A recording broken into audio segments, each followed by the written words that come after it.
اردو صحافت کے تابناک ماضی، موجودہ حال کی بدحالی یا مستقبل کے خدشات، کیا کہیں گے آپ؟ دیکھیے، اردو صحافت اور اردو صحافی دونوں نے بڑی زیادہ مشقتیں کی ہیں صحافت کو زندہ رکھنے کے لیے. تحریک آزادی میں تو اس کا بہت بڑا رول رہا ہے. جن کا نام صحافت کی دنیا میں سنہرے حرفوں سے لکھا ہے، مولوی محمد باقر.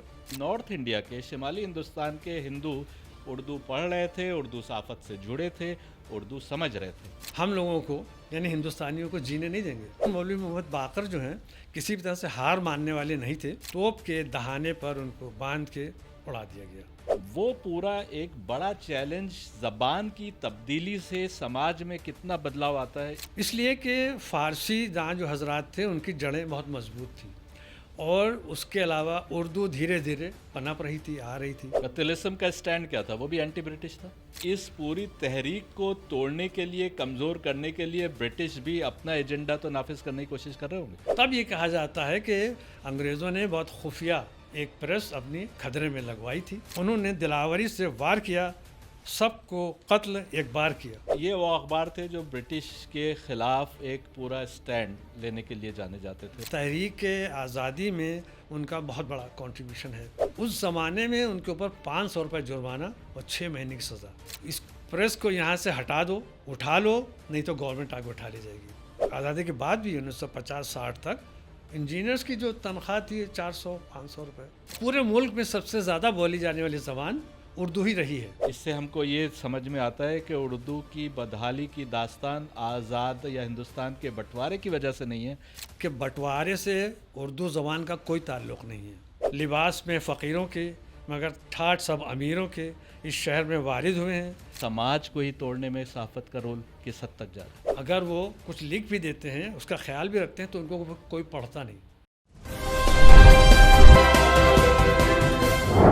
اردو صحافت کے سامنے اس وقت بہت زیادہ چیلنجز ہیں.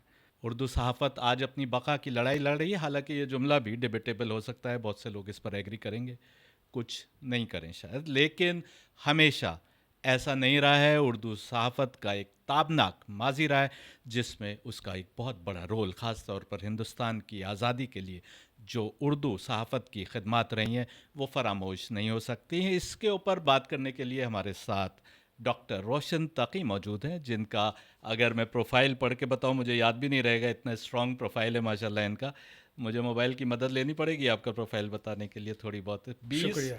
20 سے زیادہ کتابیں لکھ چکے ہیں، ریسرچ پیپرز 40 سے زیادہ ریسرچ پیپرز ہیں، ڈرامیٹکس میں انوالو رہے ہیں، فلمز ڈائریکٹ کی ہیں، اور کتنی کانفرنسز اور لوگوں کو پی ایچ ڈی وغیرہ کرنے میں ان کی مدد رہی ہے.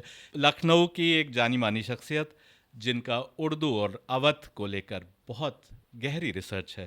بہت بہت خیر مقدم آپ کا ہمارے اس پروگرام میں. آپ آئے. دل سے دل کی بات کرنے کا یہ پروگرام ہے جس میں ہم آپ سے امید کریں گے کہ دل میں جو کچھ آئے گا وہ آپ سنائیں گے، بتائیں گے. لیکن اردو صحافت ایک سیریس موضوع ہے. اردو صحافت کے تابناک ماضی، موجودہ حال کی بدحالی یا مستقبل کے خدشات، کیا کہیں گے آپ؟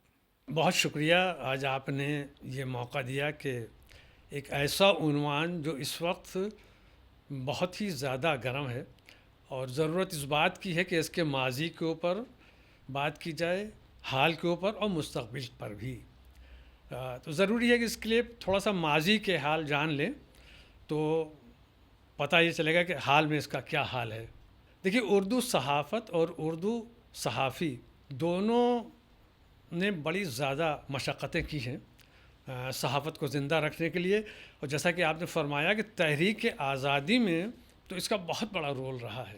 آپ یہ مان کے چلیے کہ بہت پہلے سے نہ شروع کریں، اگر ہم یہاں سے شروع کریں، جب سے پہلا اخبار ہمارا نکلا 1822 میں، اور جامع جہاں نما، جامع جہاں نما جی، ہری ہر دست نے نکالا بنگال سے، کلکتے سے. حالانکہ اس سے پہلے صحافت کی انگریزی کی تاریخ ہے. 1780 میں انگریزوں نے، ایسٹ انڈیا کمپنی نے اپنا اخبار یہاں سے نکالا تھا، بنگال گزٹ. لیکن وہ 2 سال چلا، 3 سال، اس میں تنقید زیادہ ہونے کی وجہ سے وہ اپنے آپ بند ہو گیا. لیکن ہم بات کر رہے ہیں یہاں اردو صحافت کی. تو 1822 میں جو پہلا اخبار نکلا، ہری ہر دت نے نکالا کلکتے سے، اس نے ایک نیا رخ دیا. صحافت کو، اور جو صحافی حضرات تھے ان میں ایک نئی تونگری اور ایک نیا طریقہ سمجھ میں آیا کہ نہ صرف دوسری زبان والے انگریز ہوں یا اور دوسرے ہوں، ان سے کسی طرح سے اردو صحافی کم نہیں ہیں۔ اور ایک نیا موڑ جو اس وقت آیا وہ یہ تھا کہ اس سے پہلے صحافت کے نام کے اوپر جو اخبار ہوا کرتے تھے وہ اخبارات در شاہی کہلاتے تھے، یعنی دلی میں جو بھی مغل بادشاہ ہوتا تھا یا ان کے نمائندے جو صوبے میں ہوتے تھے، وہ لوگ ان کے جو ہرکارے ہوتے تھے، جو واقعہ نویس ہوتے تھے، وہ ہفتے میں 10 دن میں کچھ خبریں لکھ کر ان کو پیش کیا کرتے تھے، اسی کو اخبار کہا جاتا تھا۔ لیکن باقاعدہ جسے ہم صحافت کہیں یا اخبار نگاری کہیں وہ 1822 کے بعد ہی شروع ہوئی۔ اس میں ایک خاص طور سے موڑ یہ ہے کہ 1822 کے بعد ایک ہوا تو آئی، کچھ اخبارات کئی جگہ سے شروع بھی ہوئے، لیکن کیونکہ کئی جگہ پر وہ تنقیدی جائزہ جو دماغ میں بیٹھا ہوا تھا پہلے سے وہ ہوا، جو ایسٹ انڈیا کمپنی کے جو بڑھتے ہوئے قدم تھے اور ان کی جو ترقی تھی اس میں حائل ہونے لگے، تو انہوں نے اپنی پاور کا استعمال کرتے ہوئے کئی جگہ اس کو بند کروایا۔ اور ظاہر ہے کہ دلی جو ہے جو مرکز تھا اس زمانے میں، وہاں کے اوپر جو حکومت تھی اس کا دائرہ کار صرف قلعہ معلیٰ تک رہ گیا تھا۔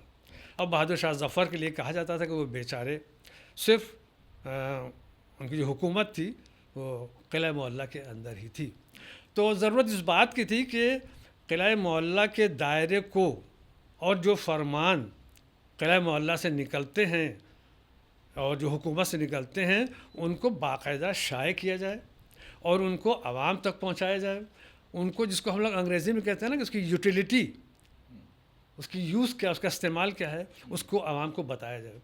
اور اس کے لیے ہم آپ کو بتائیں کہ ایک بہت زبردست عالم، نام آپ نے سنا ہوگا، جن کا نام صحافت کی دنیا میں سنہرے حرفوں سے لکھا ہے، مولوی محمد باقر۔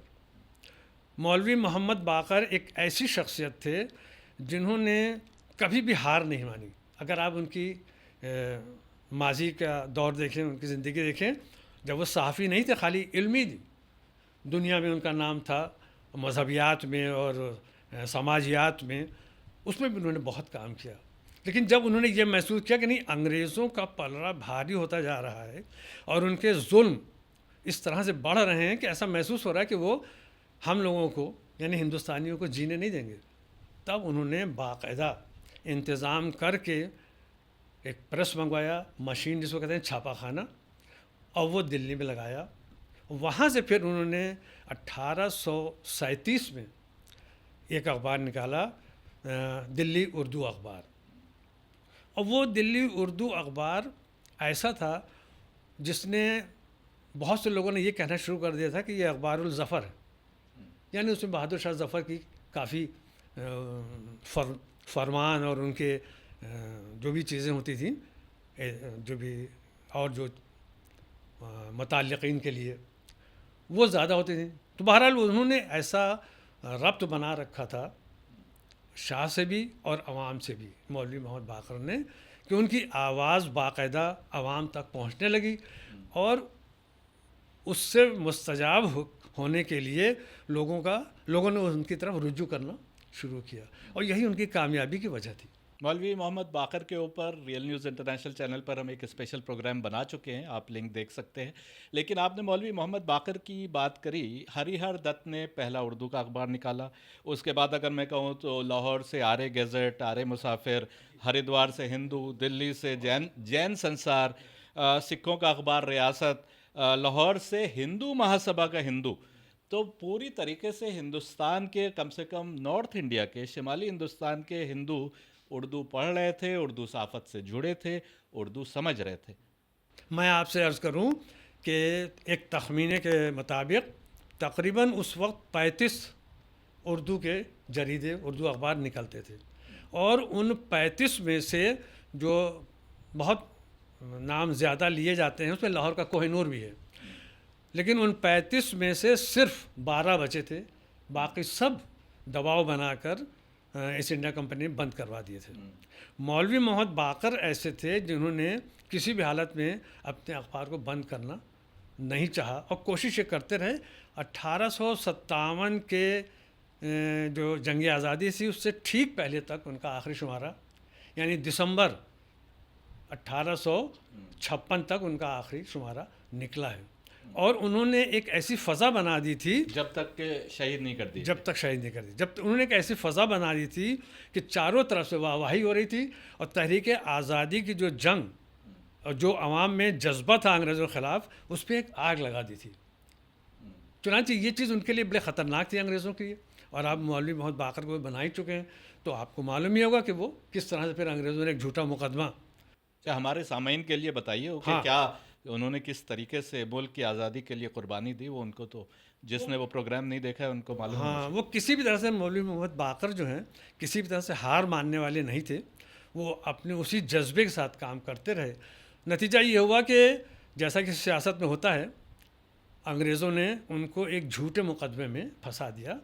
دلی میں ایک اسکول تھا جس کا ایک جیسا کہ صحافت میں ہوتا ہے. ہاں، اکثر ہوتا ہے، بالکل صحیح فرمایا آپ نے. تو دلی میں جو ایک اسکول تھا اس میں ایک پرنسپل تھا، ان کا نام تھا ٹیلر. وہ عوام کے بیچ میں ایک جگہ پھنس گیا، تو اس کو نکالنے کے لیے مولوی محمد باقر کے ایک دوست تھے، انہوں نے یہ مشورہ دیا، جو انہی کے گھر میں رہتے تھے. انہوں نے یہ مشورہ دیا اس کو ٹیلر کو کہ آپ ایسا کیجئے کہ ہندوستانی لباس پہن لیجئے، ٹوپی ووپی لگا لیجئے، اور انگر خاص شیروانی، جو بھی ہندوستانی لباس اس زمانے میں بہت رواج تھا، اور آپ اس گلی سے نکل جائیے. لیکن ہو گیا اس کا الٹا. جب وہ ہندوستانی لباس پہن کر وہ ٹیلر نکلے اور بلی مہران کے آس پاس کہیں ان کو پہچان لیا گیا، تو وہیں پر ان لوگوں نے پکڑ لیا اور وہیں ان کی موت ہو گئی. تو اس بات کو انگریزوں نے اس طرح بنایا کہ یہ کام پورا پلان بنا کے مولوی محمد باقر نے کروایا. اور پہلے سے ان کو یہ تھا کہ مولوی محمد باقر کو کسی نہ کسی طریقے سے پھنسانا ہے. اور انہوں نے کہا یہ جاتا ہے، دو روایتیں ہیں لیکن زیادہ جو مشہور ہے وہ یہ ہے کہ پھر ان کو سزائے موت سنائی بہت ہی کم وقفے میں، شاید 3 یا 4 دن کے اندر، اور توپ کے دہانے پر ان کو باندھ کے اڑا دیا گیا. یہ اب آپ کو ایک شاید چیز نہ معلوم ہو کہ مولوی محمد باقر کون تھے.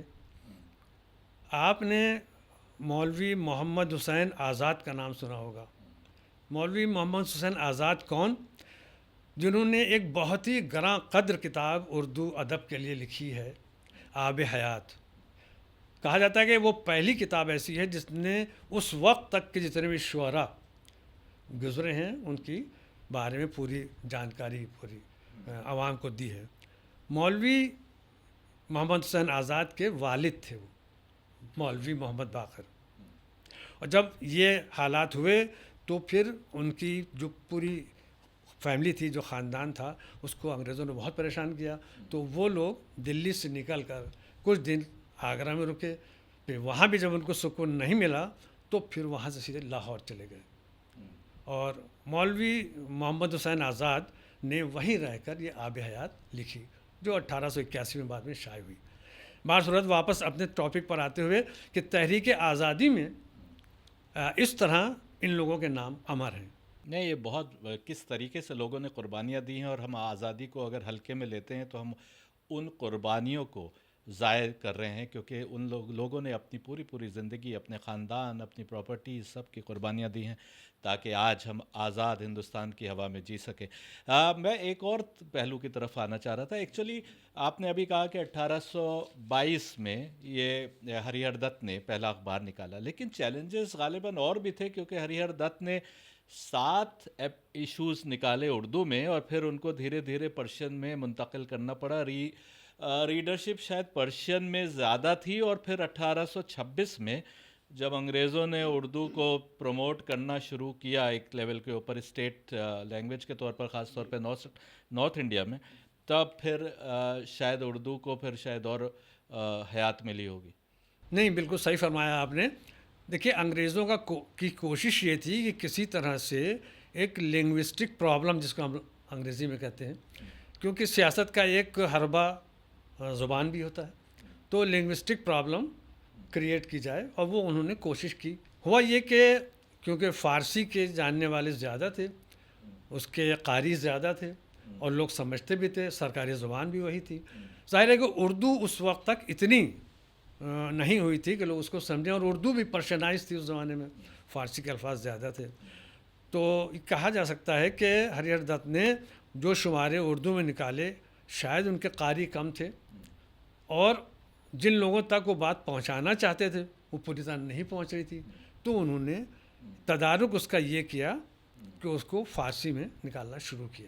پرتاپ، ملاپ، تیج جیسے اخبار جو آج بھی نکل رہے ہیں، حالانکہ اب سٹینڈز پر نہیں نظر آتے، صرف ایڈورٹائزنگ پرپزز کے لیے پرانے نکل رہے ہیں، لیکن زیادہ تر اخباروں کی اونرشپ ہندو تھی. مطلب ہم نے بات تو شروع کی مولوی صاحب کو لے کر، لیکن بہت سارے اخبار ایسے تھے جن کی اونرشپ ہندو تھی. اور سکھ دربار کی زبان بھی فارسی رہی، پھر اس کے بعد اردو ہوئی. تو اس وجہ سے آزادی کے وقت تک جو پنجابی یا دلی کے جتنے بزرگ افراد تھے وہ سب یا تو فارسی جانتے تھے اور نہیں اردو تو جانتے ہی جانتے تھے. تو وہ پورا ایک بڑا چیلنج، زبان کی تبدیلی سے سماج میں کتنا بدلاؤ آتا ہے، اس کے اوپر بتائیے. نہیں، بالکل صحیح فرمایا آپ نے کہ زبان کی تبدیلی سیاسی طور سے یہ کوشش کی گئی تھی کہ فرقہ وارانہ تناسب بگاڑا جائے، لیکن ہوا اس کا الٹا. اس لیے کہ فارسی داں جو حضرات تھے ان کی جڑیں بہت مضبوط تھیں، اور اس کے علاوہ اردو دھیرے دھیرے پنپ رہی تھی، آ رہی تھی. اور اردو میں جو جس طرح سے تہذیبی، اخلاقی اور جن کو کہتے ہیں مضافاتی محاورے ان کا استعمال کیا گیا، اس سے ان لوگوں کو یہ فائدہ ہوا کہ اگر انہوں نے جیسے ہریہر دت نے یا اور لوگوں نے بدلا تو اس سے کچھ زیادہ فرق نہیں پڑا. بعد میں ان کو سب کو یہ بات ماننا پڑی کہ نہیں، جو ایک زبان ترقی کر رہی ہے اسی کے ذریعے، اور وہی تحریک کے آزادی کی زبان بھی بن گئی تھی، تو اسی کے ذریعے ہم اپنی بات کو پوری عوام تک پہنچائیں. اور اسی لیے اس میں صحافت میں زور دیا گیا کہ اسی زبان کو جو مواصلاتی زبان تھی رہی، اور بعد میں وہی ترقی کر کے باقاعدہ ان کی سیاست کو انگریزوں کی ختم کرتے ہوئے پوری طرح سے اسی زبان کو اپنایا گیا. اور بعد میں اگر آپ دیکھیں تو اس کی زبان کے جاننے والے جو حضرات تھے، جو میں نے آپ سے بتایا نا کہ 35 اخبار نکلتے تھے صرف شمالی ہند میں، اس میں سے 28 کے جو مالک تھے یا مدیر تھے وہ ہندو حضرات تھے، اور وہ سب بہت ہی محبتی اور اپنی زبان کے لیے بہت چاہنے والے. اور کیونکہ ان کے لیے زبان کا مسئلہ نہیں تھا، وہ مسئلہ تو کھڑا کر رہے تھے سیاسی حضرات، ان کے لیے مسئلہ تھا تحریک آزادی کا، ان کے لیے مسئلہ تھا وطن کا، ان کے لیے مسئلہ تھا ہندوستان کا، تو وہ سب اس کے لیے لڑ رہے تھے. تو اس کو وہاں پر کوئی زیادہ اثر اس کا نہیں پڑا زبان کا. پیسہ اخبار، زمیندار، ہندوستان، الہلال، ہمدرد، دیپک، ہمدم، تہذیب الاخلاق، ان سب اخباروں کا جو اردو کے مشہور اخبار رہے ہیں اپنے اپنے زمانے میں، اوور آل آزادی کی تحریک میں کیا اثر پڑا؟ ہاں نہیں، دیکھیے اب ہم لوگ جو ہیں ایک دور پھاند کے آگے آ گئے جو آپ نے شروع کیا. یہ دور جو آپ بتا رہے ہیں تہذیب الاخلاق یا اس کا، یہ ہے سر سید کے تحت. ہاں، یہ یا جو ہلال کے نام کا تھا مولانا آزاد کا، وہ تو خیر 2 ہی سال نکلا، 1912 میں نکلا، 1914 میں بند ہو گیا. تہذیب الاخلاق کافی زمانے تک نکلا. یہ وہ آخری دور تھا جب کافی رعایت مل گئی تھی اردو زبان کو، صحافت کو، اور کافی مواد اس بات کا جمع ہو گیا تھا، اور عوام بالکل جسے انگریزی میں کہتے ہیں مینٹلی، دماغی طور سے بالکل تیار تھے. یہ تو اس دور کی بات ہے.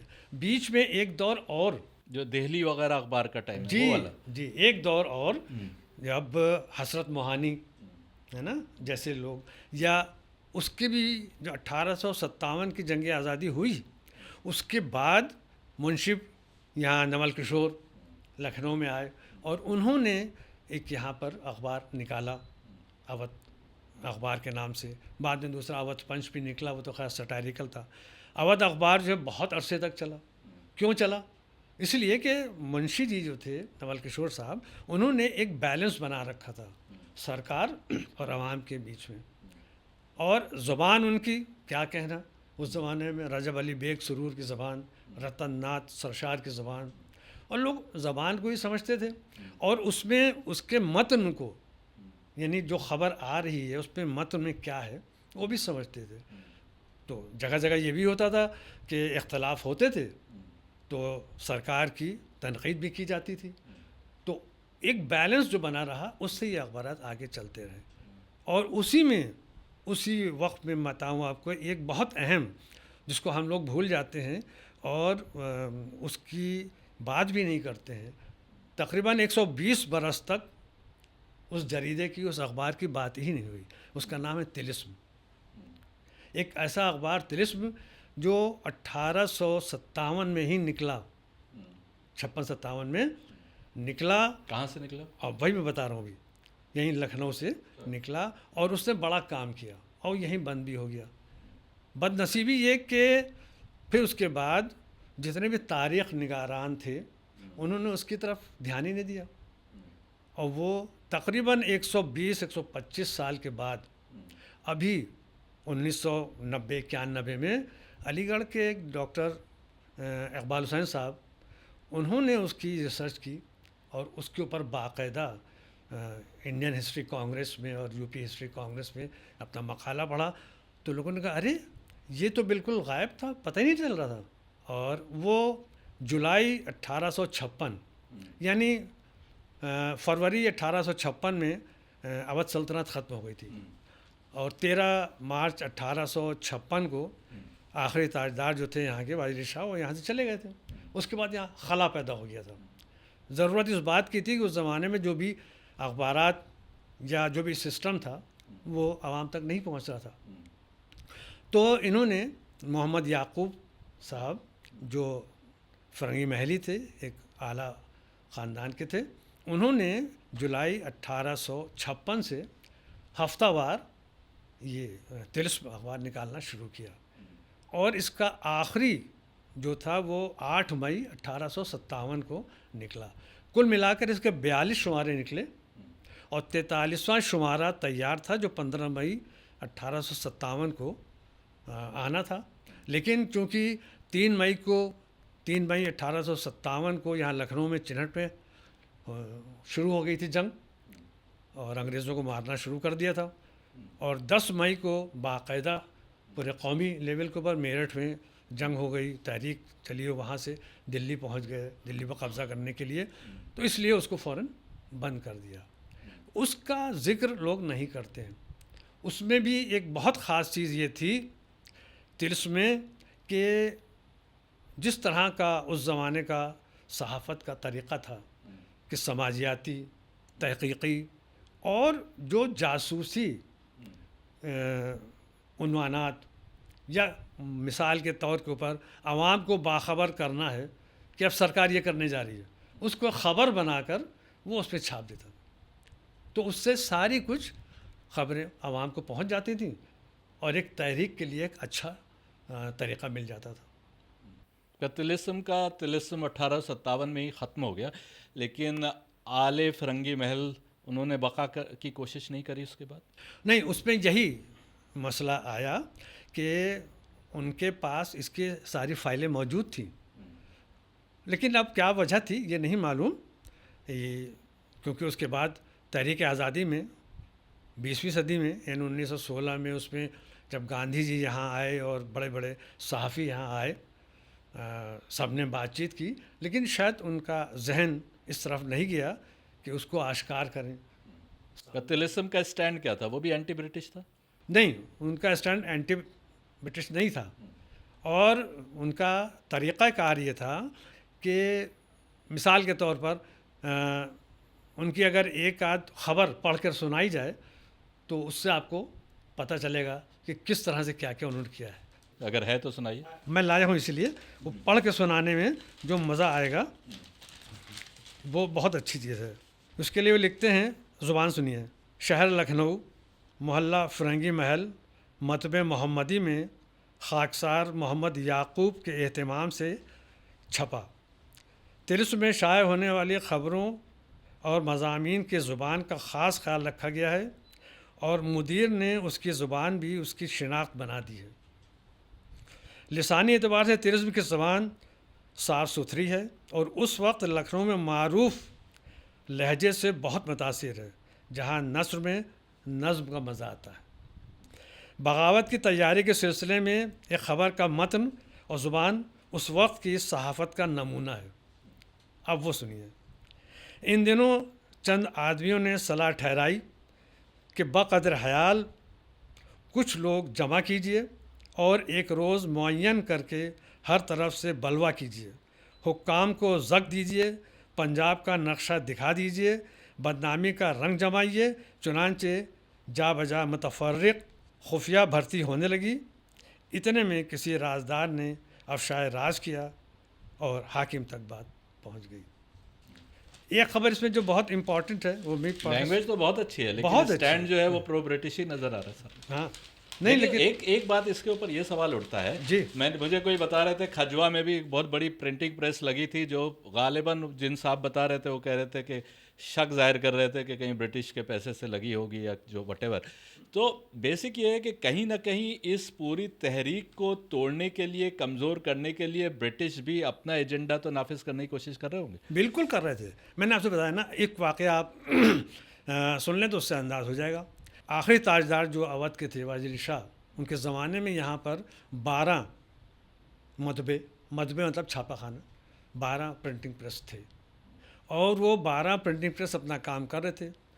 اور مصطفی پریس جو تھا، مطبع مصطفی علی خان کا، وہ بہت ہی تھا اچھا پریس تھا، کام کر رہا تھا۔ جب کمال الدین حیدر کی تاریخ اودھ چھپنے کی بات آئی تو اس میں چالاکی کمشنر نے دکھائی، اور اس نے یہ کہا کہ اس کو اس طرح سے چھاپو، اس میں کچھ چیزیں بدل دیں۔ تو اس کے اوپر یہ کہا گیا کہ نہیں، یہ نہیں چھپنے دیں گے۔ تو جب جو حکمراں پارٹی تھی انہوں نے کہا ہم نہیں چھپنے دیں گے، تو یہ خبر اڑائی، انگریزوں کی طرف سے اڑائی گئی کہ صاحب وہ جو واجد شاہ ہیں انہوں نے سارے مطبعے بند کروا دیے ہیں۔ یہ ایک الزام دیا گیا کہ سارے مطبعے بند کروا دیے ہیں تاکہ ہمارا کوئی کام نہ ہونے پائے۔ اور تب یہ کہا جاتا ہے کہ انگریزوں نے بہت خفیہ ایک پریس اپنی کھدرے میں لگوائی تھی، لیکن وہ کچھ چل نہیں پائی کیونکہ عوام بہت بیدار ہو گئے تھے اس وقت تک۔ اور یہ آج سے زیادہ بیدار تھے، آج تو بیدار دکھتے نہیں ہیں، سارا پروپیگنڈا کا شکاری ہوتے رہتے۔ ہاں نہیں، اب وہ استعمال کرنے والی بات ہے پریس کو، اب استعمال کرنے والے زیادہ عقلمند ہیں۔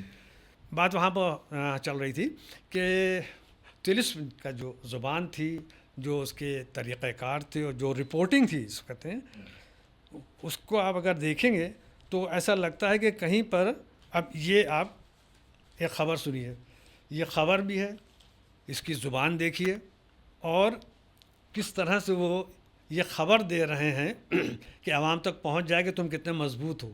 بات بڑھنے لگی، باغیوں کے تیور ابھرنے لگے، گلی کوچے ہی نہیں شاہراہوں پر واقعات دکھائی دینے لگے۔ 13 مارچ 1857 کے شمارے میں یہ خبر شہر کی عافیت کی پوری منظر کشی کرتی ہے۔ صحیفہ سابق میں شیخ فضل علی کی دلیری کا حال مرقوم ہوا تھا۔ جس قدر تحقیق معلوم ہوا تھا، ان دنوں ایک تحریر انگریزی نظر آئی ہے۔ اس زمانے میں سینٹرل اسٹار ایک انگریزی کا اخبار نکلتا تھا انگریزوں کی طرف سے بمبئی سے، تو کچھ خبریں جو ہے یہ لوگ اس سے لے کر اپنے پیرائی سے اس کو چھاپتے تھے، اسی کا ذکر یہ کر رہے ہیں۔